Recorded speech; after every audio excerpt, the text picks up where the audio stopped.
नमस्कार। ज्योतिषीय श्रृंखला की इस कड़ी में आपका हार्दिक स्वागत है। पिछले वीडियो में हम केतु की महादशा में केतु, शुक्र, सूर्य, चंद्रमा और मंगल की अंतर्दशा के फल का अध्ययन किए थे। अब हम आज के एपिसोड में केतु की महादशा में राहु, बृहस्पति, शनि और बुध की अंतर्दशा के फल का अध्ययन करेंगे।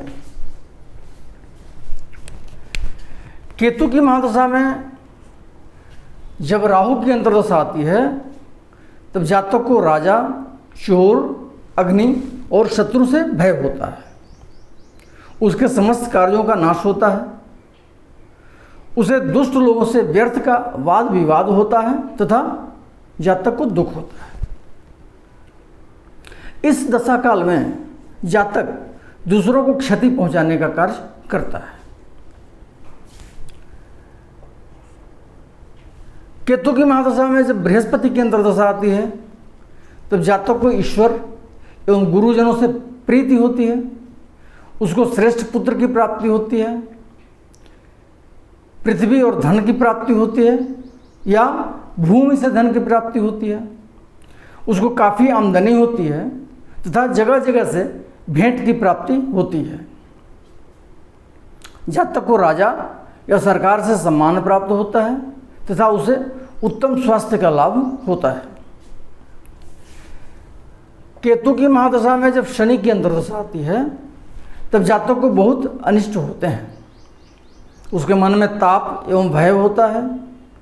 नौकरों की हानि होती है। उसकी बंधुजनों से जातक की अनबन होती है। शत्रुओं से उसका झगड़ा होता है तथा उसके अंग भंग की संभावना होती है।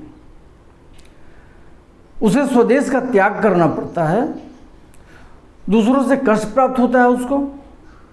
उसके धन का नाश होता है तथा उसकी पदच्युति होती है, अर्थात वो जिस पद पर आसीन रहता है उससे या तो स्वयं हट जाता है, अवनति होती है, या उसको वहाँ से हटा दिया जाता है। केतु की महादशा में जब बुध की अंतर्दशा आती है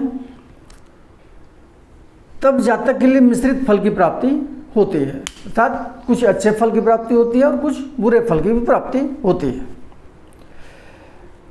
उसे उत्तम पुत्र की प्राप्ति होती है। बंधु एवं मित्र से इत्यादि से उसका समागम होता है। उसकी स्त्री एवं पुत्र को धन की प्राप्ति होती है। उसको मालिक से प्रशंसा प्राप्त होती है, अर्थात जातक का एम्प्लॉयर जो है उसकी प्रशंसा करता है, उसके कार्यों से खुश होता है।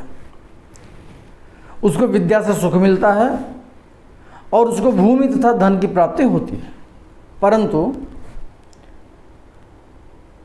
किसी बड़े शत्रु द्वारा जातक सताया जाता है तथा उसके पशु एवं खेती का नुकसान होता है। अगले वीडियो में हम शुक्र की महादशा में क्रमवार सभी ग्रहों की अंतर्दशा के फल का अध्ययन करेंगे। नमस्कार।